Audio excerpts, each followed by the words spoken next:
Before we start a video, let me brief introduction about me, myself Sunil Yadav, CMD and Chief Educator at Devat GATE, which is India's first free GATE coaching institute.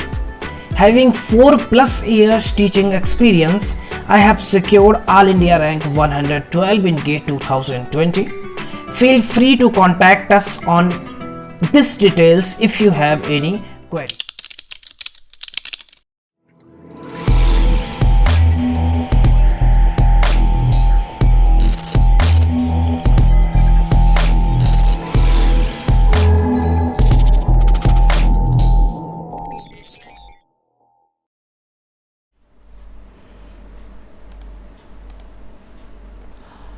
So, good morning dear GATE aspirants, myself Sunil Yadav. I have secured All India rank 112 in GATE 2020. आज हम बात करने वाले हैं part 1 की, first law of thermodynamic, heat work and interaction. आपको मैंने बताया था कि मैं आपको जो कॉन्सेप्ट की आवश्यकता होती है वो मैं कॉन्सेप्ट को डिस्कस कर देता हूँ। तो अभी तक हमने आई थिंक 0th लॉ और ये आपका 3rd law, first law discuss कर लिया है अच्छे तरीके से।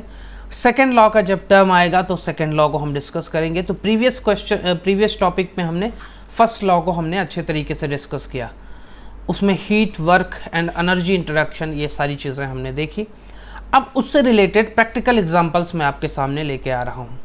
आप जानते हैं यार कि जब तक आपके सामने कुछ प्रैक्टिकल चीज़ें नहीं आती तब तक आप उस चीज़ों का बेनिफिट नहीं ले सकते। जैसे जो भी कॉन्सेप्ट आपके सामने पढ़ाया जाता है, उस कॉन्सेप्ट को जब तक एक इम्प्लीमेंटेशन नहीं होगा उस कॉन्सेप्ट का, तब तक आपको वो कॉन्सेप्ट दिमाग में घुसता नहीं है। लाइक एज क्रिकेट, मैंने पहले भी बताया है कि क्रिकेट एक ऐसा गेम है जो जितना ज़्यादा आप प्रैक्टिकल नॉलेज लेते जाएंगे उतना ज़्यादा आप उसके डीप नॉलेज में जाते जाएंगे। और वैसे ही गेम आपका ये गेट है, तो गेट भी वैसे ही जितना ज़्यादा आप क्वेश्चन प्रैक्टिस करेंगे उतना ज़्यादा आपको सीखने को मिलेगा। ठीक है, तो ज़्यादा देर ना करते हुए मैं इस पहले क्वेश्चन को आज के डिस्कस करता हूँ।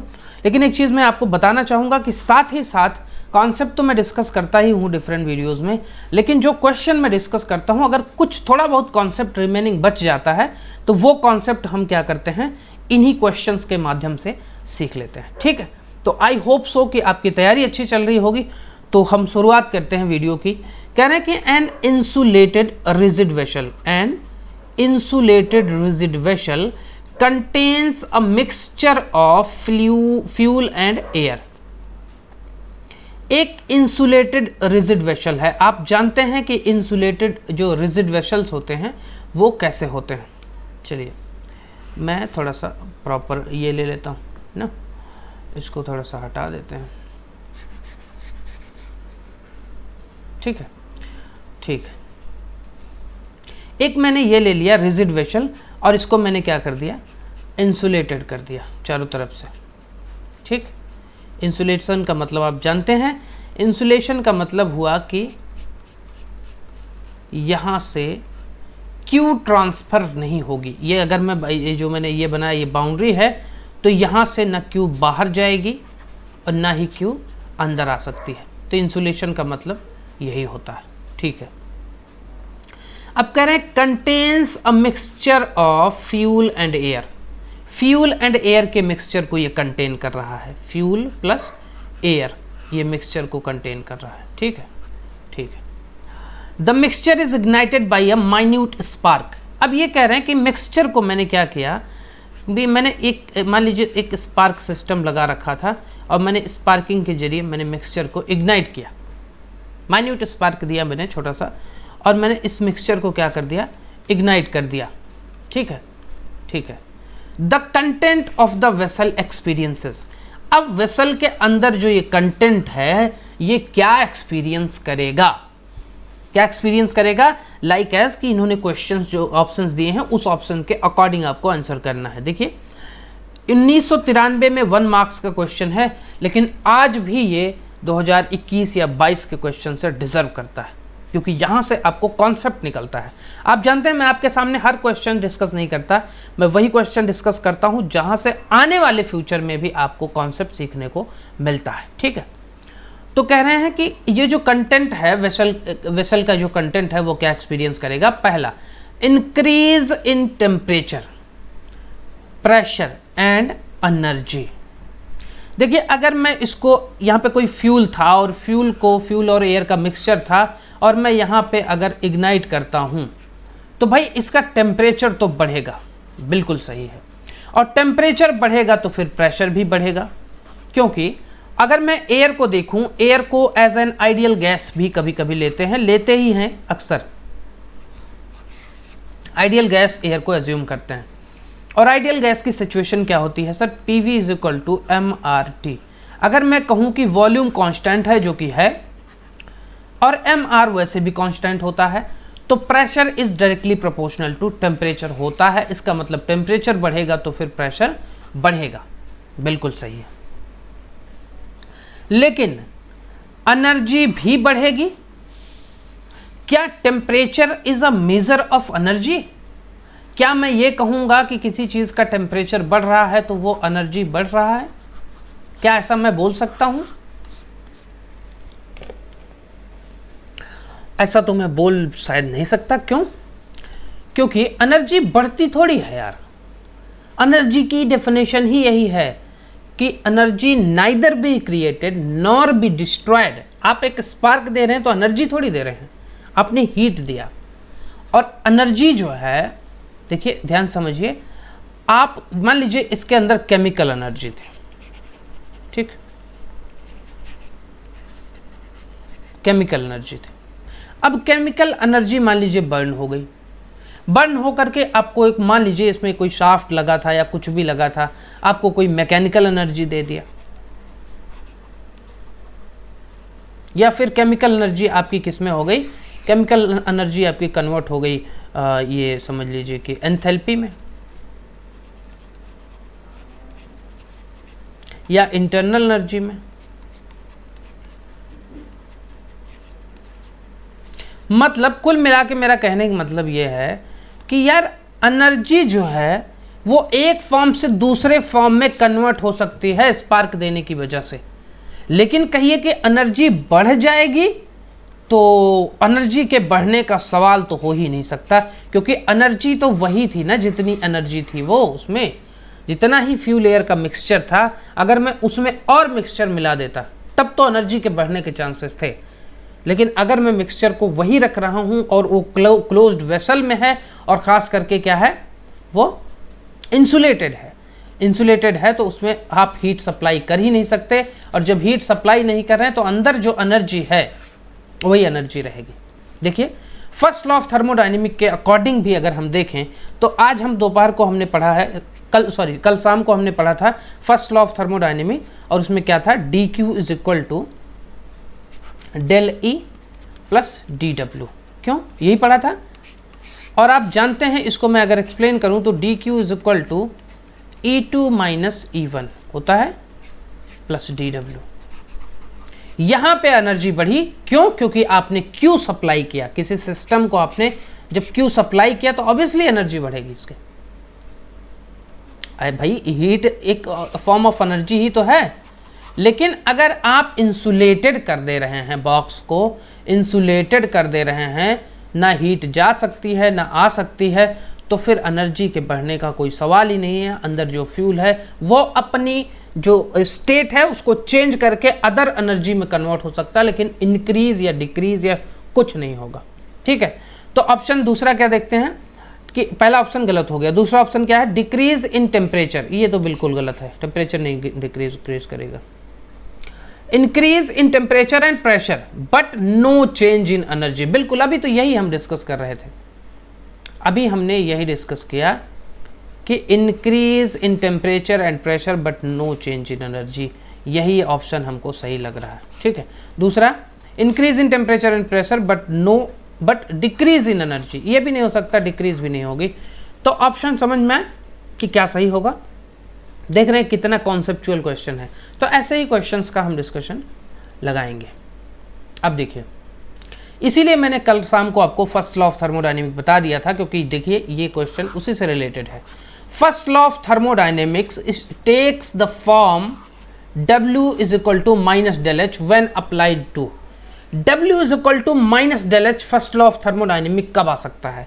जरा मैंने आपको, अगर आपने उस वीडियो को ध्यान से देखा होगा तो आपको एक बात समझ में आई होगी कि डेल एच सर क्या है, ये है सर एंथैल्पी। और एंथैल्पी होती क्या है सर, ये है फ्लो एनर्जी। क्या है ये? Flow energy. और sir first law of thermodynamic में फ्लो एनर्जी किस कॉन्सेप्ट में आ सकती है सर? वो आ सकती है ओपन सिस्टम या फिर फ्लो सिस्टम में आ सकती है। फ्लो सिस्टम में आ सकती है। तो फ्लो सिस्टम की एक ही एनर्जी इक्वेशन थी, वो क्या थी भाई सर? वो ये थी। अब ध्यान से समझिएगा, ये क्या है? डेल एच है, मतलब कैपिटल एच है, तो ये एंथैल्पी है, ये स्पेसिफिक एंथैल्पी नहीं है। स्मॉल एच होता है स्पेसिफिक एंथैल्पी, तो आपको कैपिटल एच के टर्म्स में लिखना पड़ेगा। क्या है सर? सर ये था D Q dot plus M dot E F one is equal to del E dot plus ये m1 dot m2 dot EF2 plus DW dot. यही था एनर्जी इक्वेशन, यही थी। अब इसमें दो चीज़ें हमने किया था स्टडी फ्लो के लिए, ठीक है। स्टडी फ्लो के लिए हमने क्या किया था? स्टडी फ्लो के लिए हमने एक चीज़ कर दी, ये ज़ीरो कर दिया, m1 और m2 डॉट बराबर कर दिया, और उसके बाद फिर बाकी की चीज़ें सेम रखी। तो हमारे सामने जो फाइनली आएगा वो क्या आ रहा है भाई? ये आ रहा है, अगर मैं देखूं तो ये आ रहा है D Q dot plus m1 या m2 क्या होता है? m1 dot is equal to m2 dot होता है, इज इक्वल टू m ले सकते हैं, m बोल सकते हैं उसको, ठीक है।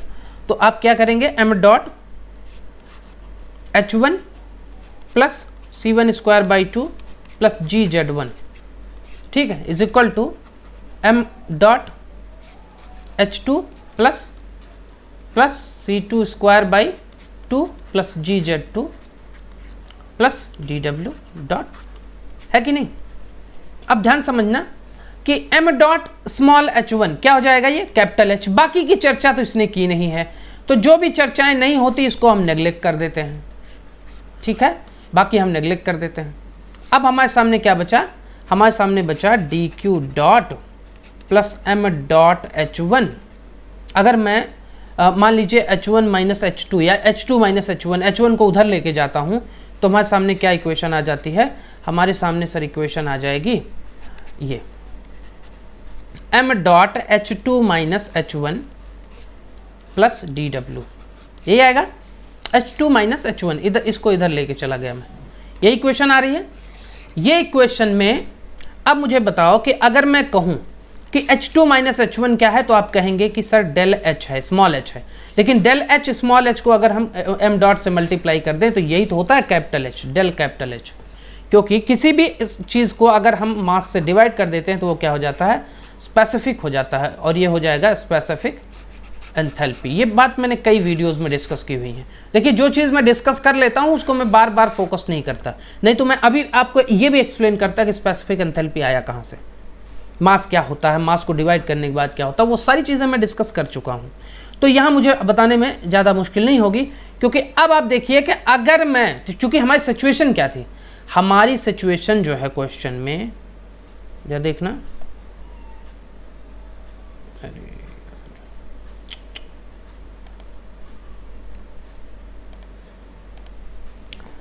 हमारी सिचुएशन जो है क्वेश्चन में क्या है?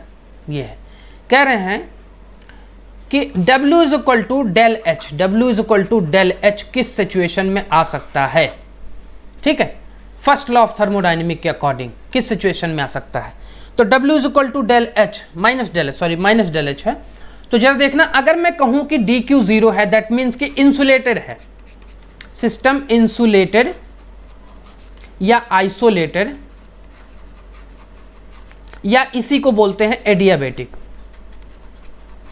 देखिए, बाद में मैं डिस्कस करूंगा कि एडियाबेटिक प्रोसेस क्या होता है, लेकिन अगर वो एडियाबेटिक भी बोल रहा है, अभी के लिए जब मैं प्रोसेसेस को डिस्कस करूंगा तो वहां पे करूंगा मैं, अगर वो एडियाबेटिक भी बोल रहा है तो ये तीनों चीज़ों की केस में क्या होता है?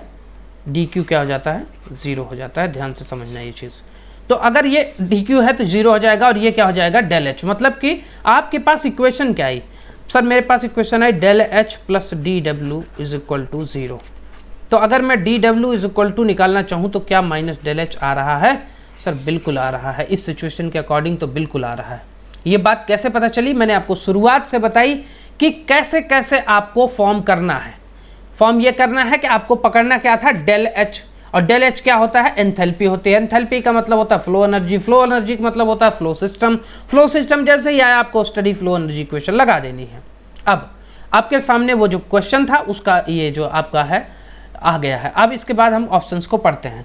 कह रहे हैं कि अ क्लोज्ड सिस्टम, तो ये पहले ही गलत हो गया क्योंकि क्लोज सिस्टम नहीं है, ये फ्लो एनर्जी है, और फ्लो एनर्जी का मतलब होता है फ्लो सिस्टम, और फ्लो सिस्टम को ही हम बोलते हैं ओपन सिस्टम।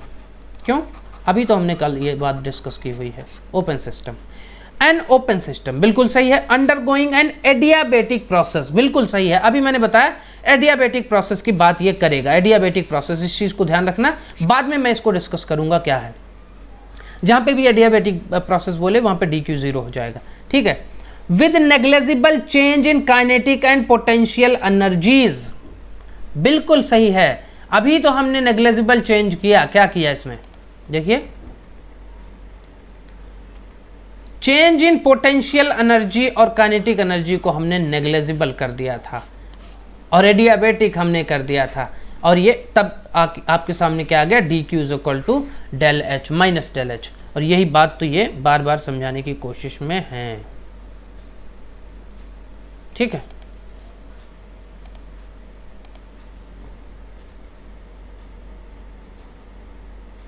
ठीक है, तो इसका मतलब आपके सामने ऑप्शन क्या सही हो जाएगा? इसका मतलब सर ऑप्शन सेकंड ये सही लग रहा है मुझे, ये सबका कोई मतलब नहीं है अभी, ठीक है। क्वेश्चन नंबर 3, क्वेश्चन नंबर 3 ये कहता है कि a closed ball of mass 1 kg, sorry closed ball, अच्छा एक बॉल है आपके सामने और वो क्लोज्ड बॉल है, तो बॉल है तो क्लोज्ड बॉल है, और कह रहे हैं कि इसका जो मास है वो क्या है? 1 kg। बॉल है तो ऑब्वियसली ये सॉलिड होगी, बॉल तो सॉलिड ही होगी ना भाई। 1 kg ऑफ स्पेसिफिक हीट 0.4। देखिए आपको मैंने बताया था specific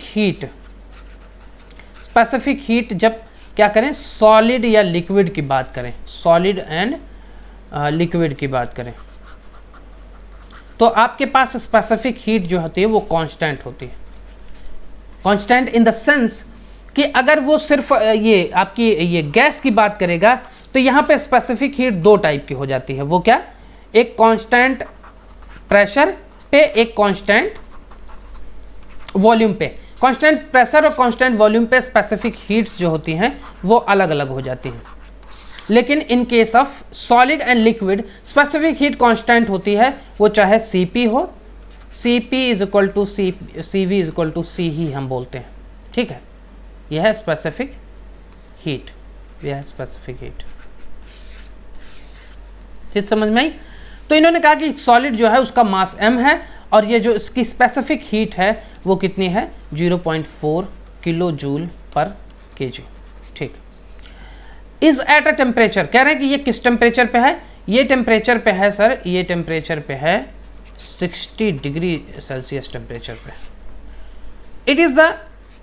it is dropped into 1 kg of water at 20 degree Celsius. कह रहे हैं ये जो बॉल है इसको हमने कहाँ ड्रॉप कर दिया? ये हमने एक 20 डिग्री सेल्सियस पे हमारा वाटर रखा हुआ था, 20 डिग्री सेल्सियस पे हमारा ये वाटर रखा हुआ था, और हमने इसी वाटर में इस बॉल को क्या कर दिया? हमने इस बॉल को ले आकर के इसी में ड्रॉप कर दिया। बात समझ में आई? ठीक, इसी बॉल को ला करके हमने इसमें 20 डिग्री सेल्सियस में ड्रॉप कर दिया, ठीक। अब कह रहे हैं the final steady state temperature of the water. Steady state temperature, steady state शब्द बहुत मैटर करता है। स्टडी स्टेट का मतलब होता है वो टाइम के साथ बदलना नहीं चाहिए। ऐसा ना हो कि आपका जो टेम्परेचर है आपने बता दिया कि सर अभी ये स्टेबल हो गया है, अभी इसका टेम्परेचर जो है बॉल का टेम्परेचर 30 डिग्री सेल्सियस है, बाद में चेंज हो जाए। नहीं, स्टडी स्टेट का मतलब हुआ वो टाइम के साथ चेंज नहीं होना चाहिए। एक बार आपका हो गया तो फिर हो गया, इसके बाद फिर एकदम मतलब नॉर्मलाइज्ड कंडीशन में आ जानी चाहिए दोनों चीज़ें। मतलब क्या है? मतलब ये है सर कि जब मैंने बॉल को ये बॉल की मास क्या था, मास सर 1 kg था, 1 kg मास और C is equal to 0.4 kilo joule पर kg स्पेसिफिक हीट वाले एक बॉल को, और ये क्लोज्ड बॉल नहीं है, आई थिंक स्टील बॉल होगी, ये जो भी होगी, स्पेसिफिक हीट दिया है, कोई फ़र्क नहीं पड़ता। आई होप सो कि ये स्टील बॉल थी, मुझे लगता है ऐसा, बाकी कोई फ़र्क नहीं पड़ता, उससे कोई दिक्कत नहीं है। ठीक है, अब इन्होंने क्या कहा कि वाटर का टेम्परेचर हमने दे दिया। अब हमको बताओ कि वाटर का जो फाइनल, इसका क्या किसका है, the final steady state temperature of the water. Water का फाइनल स्टडी स्टेट टेम्परेचर क्या होगा जरा बताना। अगर एक बॉल है और बॉल का जो टेम्परेचर है वो 60 डिग्री सेल्सियस है, आई होप सो ये 60 डिग्री से, हाँ ठीक है, बॉल का जो टेम्परेचर है वो 60 डिग्री सेल्सियस है और 20 डिग्री सेल्सियस में हम वाटर में हमने इसको ड्रॉप आउट कर दिया, तो अब इसका वाटर का टेम्परेचर कुछ देर बाद कितना होगा। गलती से मत कह देना कि इसका टेम्परेचर 20 होगा, हालांकि ये ऑप्शन में भी नहीं है, लेकिन ये कहीं ना कहीं जरा मुझे बताना, कॉमन सेंस के अकॉर्डिंग बताना कि अगर एक केजी वाटर भी है, अगर वाटर बहुत ज़्यादा होता तो वाटर के टेम्परेचर पे कोई फ़र्क नहीं पड़ता, वो सेम हो जाता है। एज अ रिजर्वायर अगर हम लेते तो इसको बोलते हैं रिजर्वायर। रिजर्वायर का मतलब होता है उसका टेम्परेचर इन्फिनाइट होगा, वो सेम होगा। रिजर्वायर जैसे सन है हमारा, समुद्र है हमारा, लेकिन एक किलो वाटर भी है, आई थिंक इसमें, हाँ 1 kg वाटर भी है। ये जो वाटर का मास है, ये मास ऑफ H2O जो है वो 1 kg H2O भी है, 1 kg बॉल भी है, तो फिर ऑब्वियसली वाटर का टेम्परेचर चेंज हो जाएगा। क्या चेंज होगा भाई, जिसका टेम्परेचर कम है उसका ज़्यादा होगा, जिसका ज़्यादा है उसका कम होगा। एक बीच में कोई एक वैल्यू आएगी जहाँ पे दोनों ही टेम्परेचर्स जो हो जाएंगे, दोनों ही जो आपका थर्मोडायनेमिक मैटर हैं वो क्या हो जाएंगे, नॉर्मलाइज्ड कंडीशन में हो जाएंगे। तो वो नॉर्मलाइज्ड कंडीशन मान लेते हैं, हम मानते हैं कि वो टेम्परेचर मान लीजिए फाइनल टेम्परेचर है,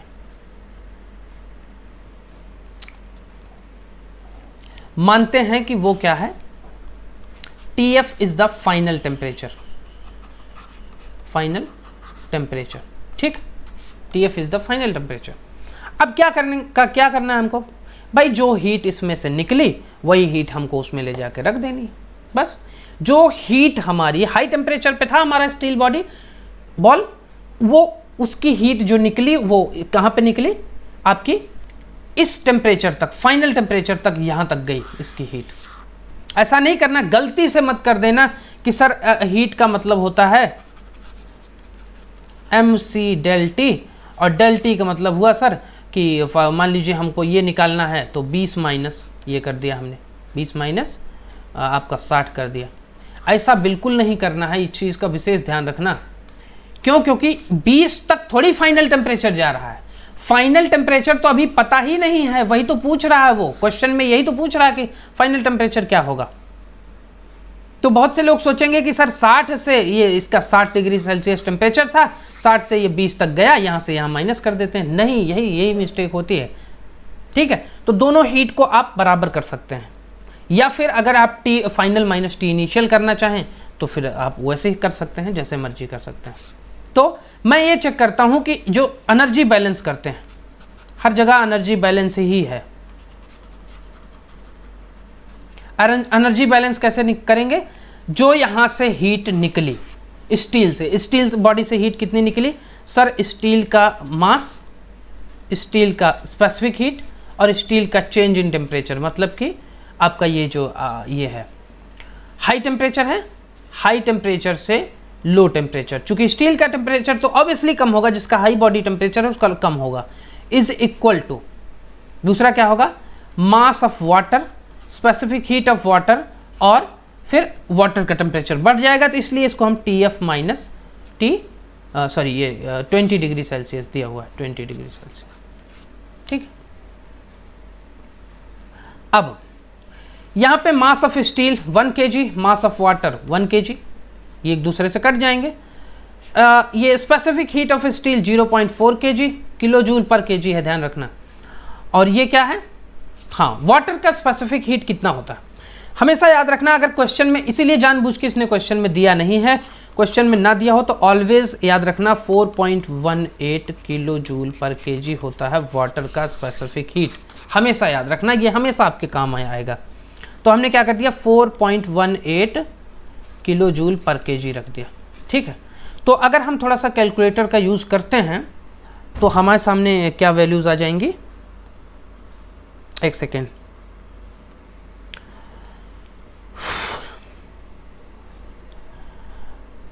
ये हमारे सामने जो इक्वेशन आएगी वो क्या आएगी, 0.4 into 60 24 minus 0.4 TF is equal to 4.18 TF minus 4.18 into 20, ठीक है।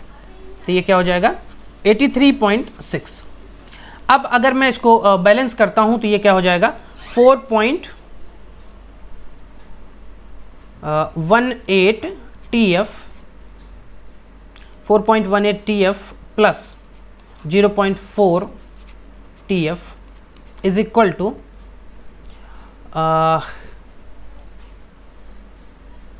ठीक है, इज इक्वल टू क्या हो जाएगा 83.6 माइनस 83.6 प्लस, चूँकि ये इधर जा रहा है तो प्लस 24 हो जाएगा। तो अगर मैं इसको इक्वेशन को थोड़ा सा बैलेंस करूं तो 4.18 plus 0.4 is equal to 4.58 TF is equal to 83.6 plus 24, that means कि 107.6। तो 107.6 अगर डिवाइड करते हैं 4.58 से तो हमारे सामने कितना टेम्परेचर आ जाता है, फाइनल टेम्परेचर जो आ जाता है वो आ जाता है 23.4934 डिग्री सेल्सियस, ठीक है। तो 23.4934 डिग्री सेल्सियस ये आ रहा है हमारा टेम्परेचर, फाइनल टेम्परेचर। और अगर मैं ये चेक करना चाहूँ कि क्या ये ऑप्शन में है 23.49, ये पहला ऑप्शन सही है। तो पहले ऑप्शन में जो आपका आंसर आ रहा है ये कितना आ रहा है, टेम्परेचर जो है 23.5 डिग्री सेल्सियस, ठीक है। तो आई होप सो कि ये चीज़ आपको समझ में आई होगी कि कैसे हम एनर्जी को बैलेंस करेंगे, ठीक है।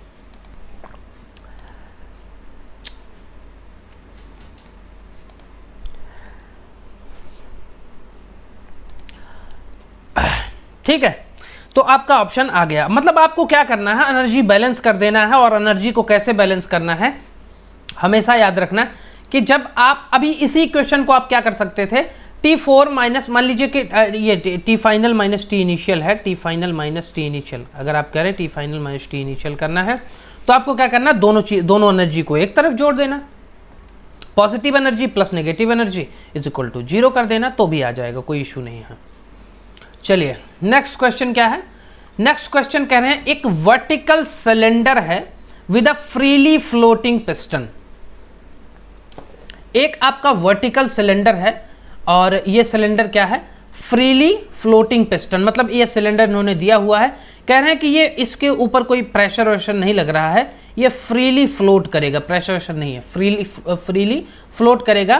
कंटेन्स 0.1 kg, ये देखिए 0.1 kg ये क्या कर रहा है, एयर को कंटेन कर रहा है। तो ये क्या अंदर इसके क्या है, एयर है, ठीक है। एट 1.5 बार, मतलब प्रेशर भी दे दिया इन्होंने 1.5 बार। एंड स्मॉल इलेक्ट्रिकल रेजिस्टर, एक स्मॉल इलेक्ट्रिकल रेजिस्टर आप देख रहे हैं साथ में इसने क्या किया है, एक छोटा सा इलेक्ट्रिकल रेजिस्टर इसमें ऐड कर दिया है। ये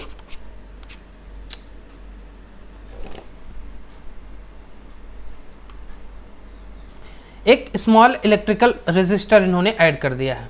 अब कह रहे हैं the resistor is wired to an external 12 volt battery. अब ये कह रहे हैं कि ये जो रेजिस्टर है, ये रेजिस्टर कहीं ना कहीं वायर्ड किया गया है एक्सटर्नल 12 वोल्ट बैटरी के साथ। मतलब कि अगर मैं कहूँ तो ये 12 वोल्ट की बैटरी के साथ ये एक्सटर्नल किया गया है, ठीक है। When current of 1.5 एम्पियर, कह रहे हैं कि when I is equal to 1.5 ampere हम पास करते हैं थ्रू रेजिस्टर फॉर 90 सेकेंड। अगर हम टाइम भी बता दें कि 90 सेकेंड के लिए हम पास कर रहे हैं तब हमें पावर मिल जाएगी। The piston sweeps a volume, ये मतलब स्वीप्स का मतलब कि ये जो पिस्टन है ये मूव करेगा ऊपर की तरफ, पहले यहाँ था और बाद में यहाँ पहुँचेगा, मतलब कुछ भी चेंज इन वॉल्यूम होगा। और वो वॉल्यूम की वैल्यू इन्होंने दे दी है, कह रहे हैं 0.01 मीटर क्यूब ये स्वीप करता है। एज्यूम, कुछ अजम्पशंस भी हैं piston and cylinder are insulated and, correct, piston and cylinder are insulated, और इंसुलेटेड जैसे ही मिला आपके सामने, पिस्टन एंड सिलेंडर इंसुलेटेड का मतलब होता है बाहर से सारी चीजें इंसुलेशन में है, और अगर जैसे ही पिस्टन सिलेंडर इंसुलेटेड है आप तुरंत समझ लेंगे कि sir DQ0। And air behaves as an ideal gas with CV। अभी मैंने थोड़ी देर पहले चर्चा की कि जब भी एयर की बात करेगा, आइडियल गैस की बात करेगा, CP/CV के टर्म्स में बात करेगा, तो CV is equal to this, कह रहे हैं कि CV is equal to 700 joule पर kg केल्विन है। तो एयर बिहेव्स, ये जो अंदर एयर है इसको कह रहे हैं आइडियल गैस के जैसे बिहेव करेगी, और कह रहे हैं find the rise in temperature of the air. अंदर temperature of the air rise करने का क्या मतलब कि क्या, कितना राइज करेगा, राइज का मतलब हुआ कि कितना चेंज इन टेम्परेचर होगा। भाई ये देखिए चेंज इन टेम्परेचर, अगर पूछे राइज बढ़ रहा है, दैट मीन्स कि T2 माइनस T1 क्या होगा, पॉजिटिव होगा। T2 माइनस T1 क्या होगा, तभी तो भाई T1 से T2 बढ़ा ना, T2 माइनस T1 क्या होगा, पॉजिटिव होगा। राइज इन टेम्परेचर का मतलब यही हुआ। अगर मैं कहूँ T2 माइनस T1 नेगेटिव है, इसका मतलब क्या हुआ सर, ड्रॉप इन टेम्परेचर हुआ, ये ड्रॉप इन टेम्परेचर। बात समझ में आई? इसको थोड़ा छोटे छोटे जो टर्म्स है ना ये आपको क्लियर होने चाहिए, ठीक है, ठीक है। अब एक चीज मैं आपको थोड़ा सा बताना चाहूंगा कि ये जो आपका वर्क होता है, वर्क ये कई तरीके का होता है। कई तरीके का मतलब सर ये वर्क होता है displacement work, displacement work. Displacement work क्या होता है सर, डिस्प्लेसमेंट वर्क होता है PdV वर्क। अगर PdV वर्क है और VdP वर्क है,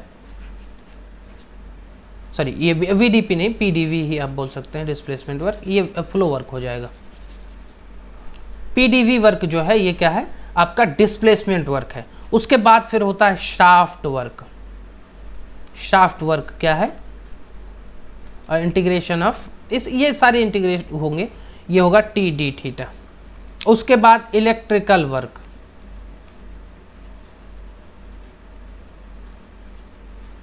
इलेक्ट्रिकल वर्क ये क्या है I²RT। ऐसे ही सारे मतलब कई टाइप के वर्क हो सकते हैं, उसकी कोई इश्यूज नहीं है, ठीक है। तो आपको क्या करना है, वर्क जो है इसमें अगर एक चीज़ और, साइन कन्वेंशंस थोड़ा सा ध्यान दे लो तभी इस क्वेश्चन को आप कर सकते हैं। देखिए वर्क के बारे में देखिए ध्यान समझिए, वर्क कहाँ से आया, चलो ये भी समझा देते हैं इस वीडियो में। वैसे मैं सोच रहा था इसके लिए डिफरेंट वीडियोस बनाएं, लेकिन चलिए आप समझना चाह रहे हैं तो चलो बाद में बना लेंगे, वो अलग बात है, इसमें भी समझा देते हैं। वर्क क्या होता है, फोर्स इनटू डिस्प्लेसमेंट। जैसे ये देखिए आपके पास एक ये है बॉडी है, यहाँ पे आपने फोर्स लगाया, और मान लीजिए ये टोटल डिस्टेंस इसकी x है, और इसको यहाँ से यहाँ तक डिस्प्लेसमेंट करना है, डिस्प्लेस करना है, तो आप क्या कहते हैं, आप कहते हैं सर कि मैं फोर्स लगा रहा हूँ और जितना डिस्प्लेसमेंट, टोटल डिस्प्लेसमेंट हुआ यही टोटल वर्क हुआ। लेकिन मैं कहूँ कि मान लीजिए थोड़ा सा चेंज हुआ, सिर्फ डेल x चेंज हुआ, ये जो डिस्टेंस है सिर्फ dx है, मतलब छोटी सी डिस्टेंस चेंज हुई है, तो वो उस डिस्टेंस में कितना काम हुआ, इतना काम हुआ, f इंटू स्मॉल डिस्टेंस। और अगर मैं इसी स्मॉल डिस्टेंस के वर्क को इंटीग्रेट कर दूं फ्रॉम, अगर मैं कहूं कि ये पॉइंट जो है ये 1 है, ये पॉइंट 2 है, ये पॉइंट 1 है, ये पॉइंट 2 है, तो फिर मुझे बताओ कि मैं अगर इसको इंटीग्रेट कर देता हूं 1 to 2 पॉइंट को, तो आपके पास क्या मिल जाएगा, टोटल वर्क मिल जाएगा कि आपने टोटल वर्क कितना किया। एक मैं आपकी जानकारी के लिए एक चीज़ बता दूं कि जब भी कोई चीज़ आपको मल्टीप्लिकेशन में मिलती है तो वो हमेशा आपको एरिया देती है। जैसे एक ध्यान से समझना है, जैसे ये x एक्सिस है, ये y एक्सिस है, x एक्सिस है, y एक्सिस है। जरा मुझे बताना कि अगर मुझे इस लाइन का एंगल निकालना हुआ, मान लीजिए ये इस पॉइंट यहाँ तक एंगल है, ये पॉइंट कुछ है, तो आप इस एंगल को कैसे निकालते हैं सर, इसको एंगल निकालते हैं tan theta is equal to y/x होता है, और थीटा अगर बहुत कम हो तो हम थीटा को थीटा ही मान लेते हैं, tan theta is equal to लगभग थीटा मान लेते हैं, और थीटा इज इक्वल टू हम क्या कर देते हैं dy/dx कर देते हैं ना। इसका क्या मतलब हुआ, dy/dx ये क्या है, y/x ही तो है, क्या है भाई? ये dy/dx क्या है? y/x ही तो है ये चीज़ बहुत कम लोग समझ पाते हैं। लेकिन अगर मैं कहूँ कि इसी चीज़ में एक नया ये आपका ये कर देता हूँ, मैं रेक्टेंगल ऐड कर देता हूँ, इसी चीज़ में मैं एक नया रेक्टेंगल ऐड कर देता हूँ।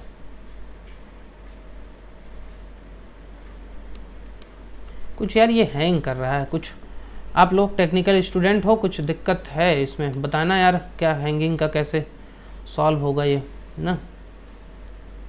ये तो बहुत कुछ सिस्टम सही नहीं लग रहा।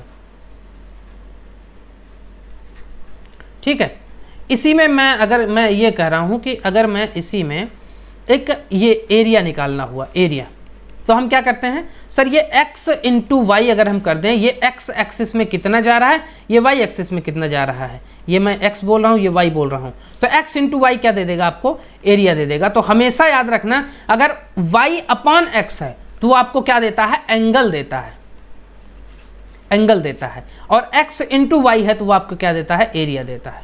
यही मैं समझाने की कोशिश कर रहा था कि एफ डी एक्स जब भी निकालते हैं ना, तो जब भी फोर्स एफ डी एक्स का मतलब हुआ कि अगर मैं फोर्स और डिस्प्लेसमेंट के बीच में कोई डायग्राम बनाऊंगा तो हमेशा हमें क्या मिलेगा? एक एरिया मिलेगा। इसीलिए हम एफ डी एक्स निकालते हैं।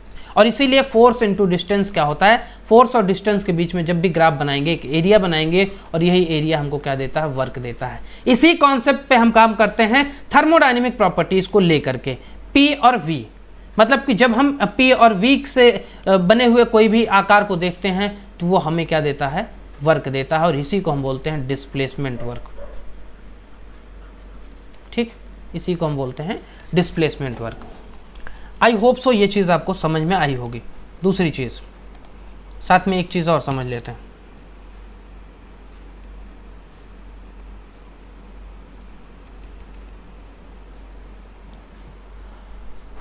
कुछ इसमें हैंगिंग इश्यूज हैं यार, आप लोग कुछ जानते हैं क्यों हैंग कर रहा है? बताना यार। मैंने तो सारी सेटिंग कर ली है इसमें। चलिए अब ध्यान समझिए, अगर आपका ये सिस्टम है, साइन कन्वेंशंस मैं आपको समझा रहा हूं। क्या यार,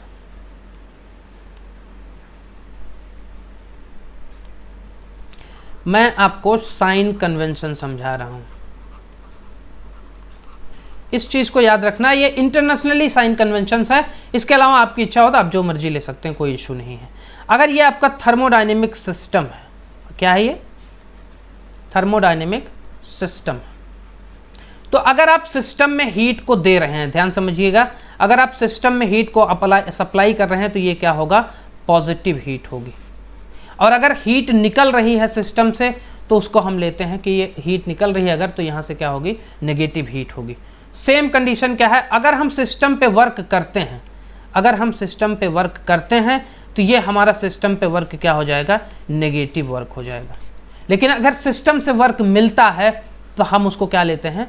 पॉजिटिव वर्क लेते हैं। अगर हमारा सिस्टम, देखिए वैसे भी यार, आप देखो बाइक है, बाइक मान लीजिए आपका सिस्टम है, सिस्टम से वर्क मिल रहा है, यही तो आप चाहते हो, यही तो पॉजिटिव वर्क है। लेकिन अगर सिस्टम में पेट्रोल खत्म हो गया और धक्के लगाने पड़ गए तो आप सिस्टम पे काम करना शुरू कर देते हो, और जब आप सिस्टम पे काम करना शुरू कर देते हो तो फिर वो नेगेटिव वर्क हो गया। ये तो आप नहीं चाहते ना। जो चीज़ आप चाहते हैं वो पॉजिटिव होती है, और जो चीज़ आप नहीं चाहते वो नेगेटिव होती है। मतलब आपकी लाइफ में भी आप देख लीजिए कि आपकी गर्लफ्रेंड आपकी अगर आपका साथ दे तो वो पॉजिटिव चीज़ है, अगर वो छोड़ के चली जाए तो वो नेगेटिव चीज़ है। तो पॉजिटिव नेगेटिव ऐसे ही होता है। मोहब्बत और इंजीनियरिंग में ज़्यादा फर्क नहीं है। हमारे इंजीनियर्स तैयार हो जाओ, ठीक है। तो अरे यार ये कुछ ज़्यादा हैंग करने लगा।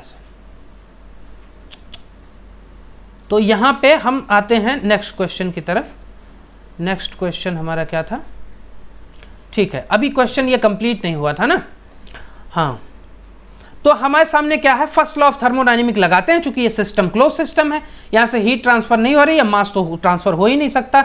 इंसुलेटेड सिस्टम है तो d q is equal to del u plus d डब्ल्यू, यही है। अब डी क्यू जीरो है क्योंकि ये इंसुलेटेड है, डेल यू प्लस डी डब्ल्यू यही हमारे सामने बचा हुआ है। तो डेल यू प्लस डी डब्ल्यू इज इक्वल टू जीरो, यही हम अप्लाई करते हैं। तो डेल यू क्या कहता है सर, ये कहता है M C we T2 minus T1, ये बोलता है M C we T2 minus T1, और T2 minus T1 is nothing but, अभी मैंने थोड़ी देर पहले डिस्कस किया हुआ था, ये है change in temperature, change in temperature, ठीक है। अब प्लस यहाँ पे कितने काम हो रहे हैं ये ध्यान देने वाली बात है। देखिए यही है, जब आप क्वेश्चन की प्रैक्टिस करते हैं तभी आपको नॉलेज अच्छे तरीके से हो पाता है। यहाँ पे आप कितने वर्क मिल रहा है, पहली बात तो ये कि चेंज इन वॉल्यूम हो रहा है, चेंज इन वॉल्यूम की वजह से एक PdV वर्क हो रहा है। और जब भी चेंज इन वॉल्यूम, देखिए चेंज इन वॉल्यूम बाहर की तरफ हो रहा है, मतलब एक्सपेंशन वर्क है। एक्सपेंशन वर्क जो होता है वो पॉजिटिव वर्क होता है। अगर ये एक्सपेंशन वर्क है, एक्सपेंशन वर्क है तो ये क्या होगा, पॉजिटिव वर्क होगा। ध्यान समझना, एक्सपेंशन वर्क आपको क्या दे देगा, आपको पॉजिटिव वर्क देगा।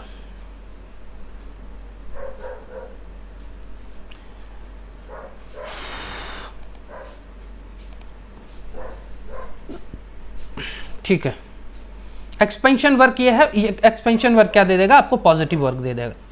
लेकिन ध्यान समझना, एक और वर्क हो रहा है नेगेटिव वर्क। उस फिगर में अगर आप देखेंगे तो वहां पे एक I² RT, मतलब एक इलेक्ट्रिकल वर्क किया जा रहा है सिस्टम पे बैटरी के द्वारा, तो वो नेगेटिव वर्क होगा। ध्यान समझना, सिस्टम से जब वर्क मिलता है तो वो पॉजिटिव वर्क होता है, और जब सिस्टम पे काम किया जाता है तो वो नेगेटिव वर्क होता है, तो इज इक्वल टू 0 हो जाएगा। तो CP CV सारी चीज़ें ये दे दी गई हैं। PdV कैसे निकालेंगे, PdV में सारी चीज़ें दी हुई हैं, प्रेशर भी दिया हुआ है आपको, और क्या दिया हुआ है, वॉल्यूम भी दिया हुआ है। तो प्रेशर और वॉल्यूम को एक बार मैं इधर से देख लेता हूँ क्या है। थोड़ा सा यार सिस्टम मेरा हैंग कर रहा है, पता नहीं क्या हो गया इसमें।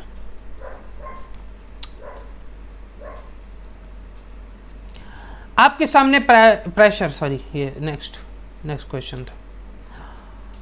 I² RT की वैल्यू हम निकाल लेते हैं यहाँ से।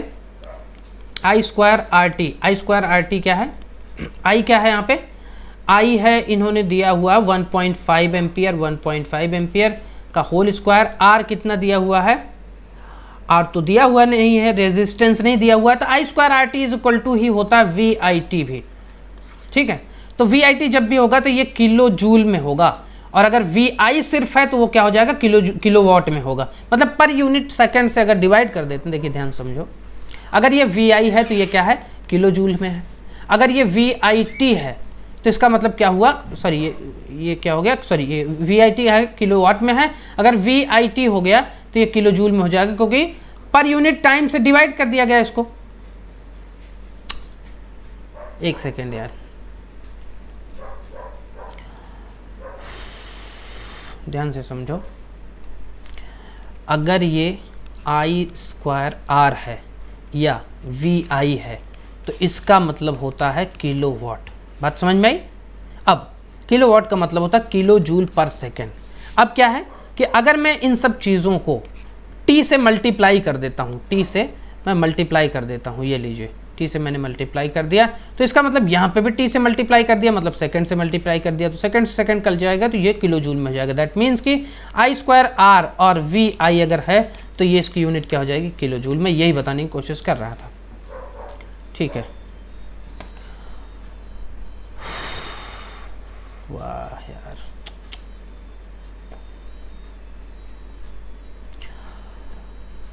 सिस्टम हैंग कर रहा है भाई, कोई इश्यूज हो तो बताना। चलिए, हमारे पास वर्क क्या था, VIT से निकलेगा, क्योंकि यहाँ पे वो चीज़ें दी नहीं हैं। VIT निकाल लेते हैं।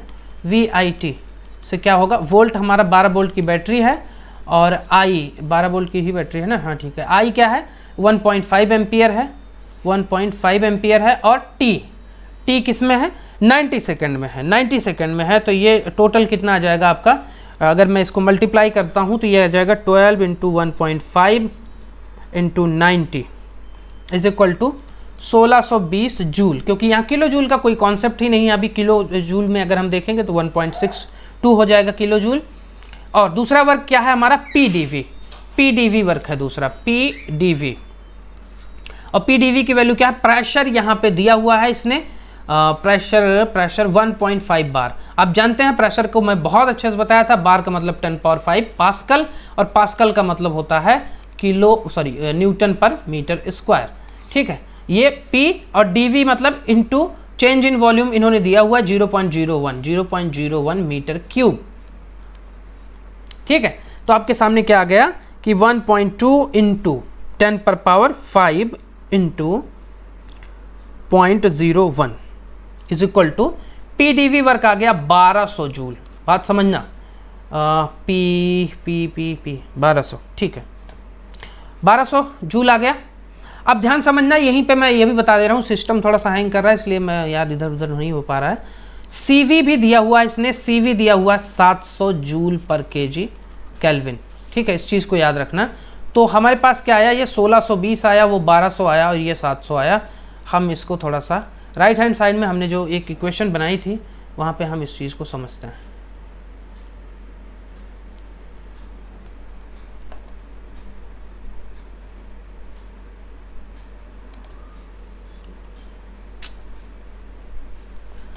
तो कुछ ज़्यादा इरिटेट कर रहा है यार।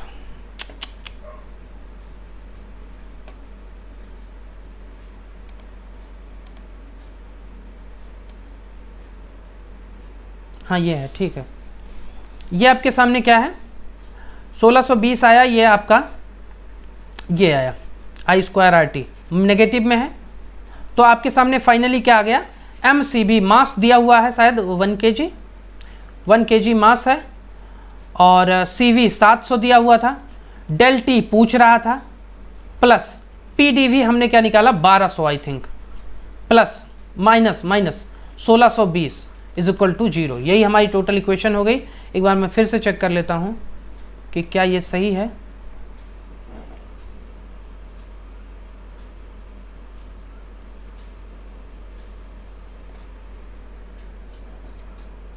ये मास इन्होंने 0.1 kg दिया है, ये चीज़ ध्यान देना, मास इन्होंने 0.1 kg दिया है और बाकी की चीज़ें ठीक हैं। 700 CV था और हमारे पास ये जो वर्क आया ये 1200 आया और ये 1620 आया, ठीक था। 0.1 kg इसको रख लेंगे हम, मास को कोई दिक्कत नहीं है, कोई इशू नहीं है हमारे सामने। तो हम क्या करते हैं, इसको 0.1 कर लेते हैं। अब डेल T हमें निकालना है, हम इसको 1620 को उधर ले जाते हैं, -1200 अपॉन में 70 आएगा आई थिंक। 700 को अगर हम 0.1 से मल्टीप्लाई करते हैं तो 70 आएगा। कहाँ चला जाता है यार, अपने आप ही इधर उधर हो रहा है ये तो। ठीक है, इसको कैलकुलेट करके चेक करते हैं कि चेंज इन टेम्परेचर कितना आ रहा है। तो 1620 में से अगर हम 1200 घटा करके 70 से डिवाइड कर देते हैं तो ये जो चेंज इन टेम्परेचर आ रहा है डेल T, ये आ रहा है 6 डिग्री सेल्सियस। 6 degree Celsius. क्या ये ऑप्शंस में है, क्या ये ऑप्शन में है?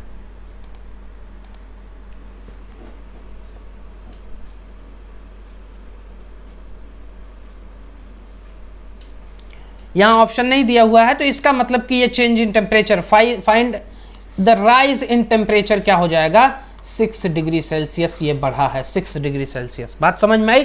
तो कुछ ऐसा कैलकुलेट करेंगे यार। थोड़ा सा मेरे वीडियो में लैगिंग चल रही है यार, इस इशू को मैंने कई बार फाइंड आउट करने की कोशिश की लेकिन कुछ प्रॉपर सोल्यूशन नहीं मिल पा रहा है। मैं देखता हूँ, कोई ना, सीखते रहो, ठीक है। अब ये last, I think last question होगा। अच्छा, इसके बाद एक क्वेश्चन और है। एक क्वेश्चन है कि for reversible compression work, compression आप जानते हैं, एक्सपेंशन वर्क जो होता है, एक्सपेंशन वर्क जो होता है वो पॉजिटिव वर्क होता है और कंप्रेशन वर्क जो होता है वो नेगेटिव वर्क होता है। तो इन्होंने क्या बताया, इन्होंने बताया कि ये फॉर रिवर्सिबल प्रोसेस, देखिए रिवर्सिबल मैं बाद में बताऊंगा कि रिवर्सिबल, इरिवर्सिबल और रिवर्सिबल प्रोसेसेस कितने टाइप के होते हैं। Compression in steady flow, steady flow का मतलब हुआ कि वही ओपन सिस्टम की बात हो रही है, ठीक है। The work transfer per unit mass क्या होता है, ध्यान समझना कि जो आपका अभी आपने ये बताया था डिस्प्लेसमेंट वर्क, डिस्प्लेसमेंट वर्क क्या था आपका, पीडीवी था, इंटीग्रेशन ऑफ पीडीवी। वैसे ही आपका ये जो स्टडी फ्लो वर्क होता है, फ्लो वर्क वो होता है आपका VDP, इंटीग्रेशन ऑफ VDP। इन सब की डिटेल्ड जानकारी, जैसे अभी PDB हमने निकाला था, कैसे निकाला था, कैसे आता है वो सारी चीज़ें, वैसे ही हमारा VDP भी आता है। तो ये हमेशा याद रखना, ये ओपन सिस्टम के लिए होगा, इंटीग्रेशन ऑफ VDP, यही इसका आंसर होगा। इसके बारे में डिटेल जानकारी बाद में देंगे, आप चिंता मत कीजिए। तो ऑप्शन नंबर सेकंड सही हो जाएगा, VDP, ठीक है।